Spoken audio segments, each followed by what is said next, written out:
After helping buyers purchase their first home, I've noticed the same mistakes happening again and again. And the problem is, most of these don't show up until it's too late.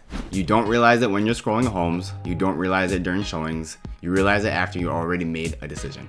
So in this video, I'm gonna walk you through the biggest mistakes first-time homebuyers make in Minnesota, and more importantly, how you can avoid them before they cost you your time, money, or the wrong house. Quick question before we start. Are you actively looking right now, or are you still trying to figure things out? Because depending where you are, some of these are going to hit a lot harder. Mistake number 1, starting with homes instead of your numbers. This is the most common one. You start looking at homes first, you open Zillow, set your filters, and start imagining yourself in a place you may not actually be able to afford. Now you created a problem. Because once you see a certain level of home, it's very hard to mentally go backwards.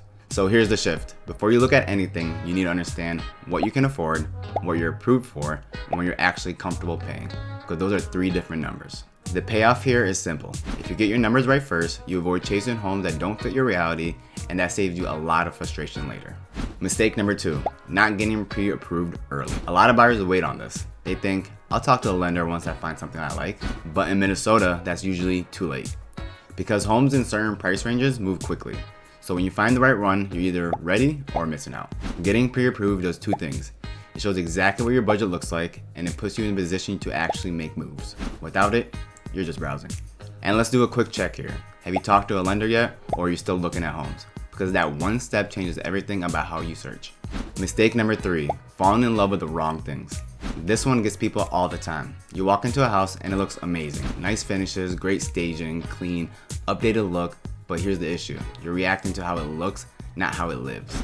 So instead of asking, do I like this? You should ask, does this actually work for me? Things like layout, storage, natural light, location, your daily routine, because the mistake isn't buying a bad house, it's buying a house that doesn't fit your life. Mistake number 4, ignoring location trade-offs. In the Twin Cities, location changes everything.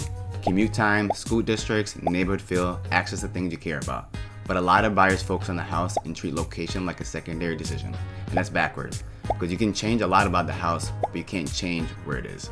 So here's the reframe. Find the right area first, then find the right home inside of it.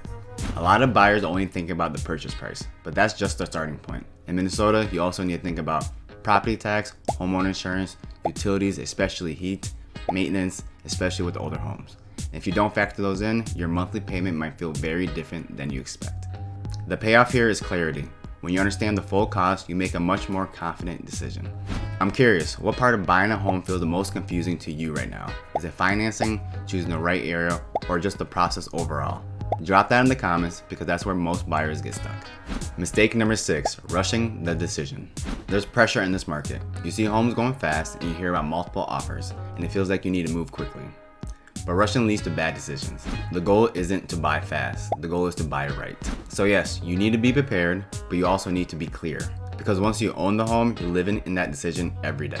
Mistake number 7, not understanding the inspection. Some buyers treat inspection like a formality. It's not. This is where you find out where you're actually buying.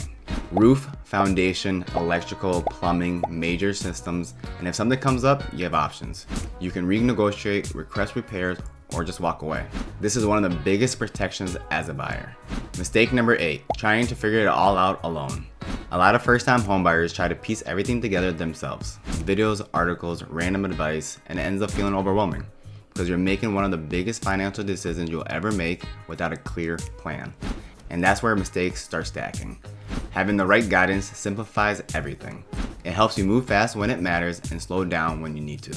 At the end of the day, most first-time homebuyer mistakes are avoidable. They come from not knowing what to expect or focusing on the wrong things early. If you get clear with your numbers, understand your lifestyle, and take the process step by step, this becomes a much better experience. If you're thinking about buying in Minnesota and you want help making sure you avoid these mistakes, feel free and reach out. I'm always happy to help you map things out based on your situation. And if you want more videos like this, breaking down the process, costs, and what to expect when buying a house in the Twin Cities, make sure you subscribe. Because the more you understand going into this, the better decision you're going to make.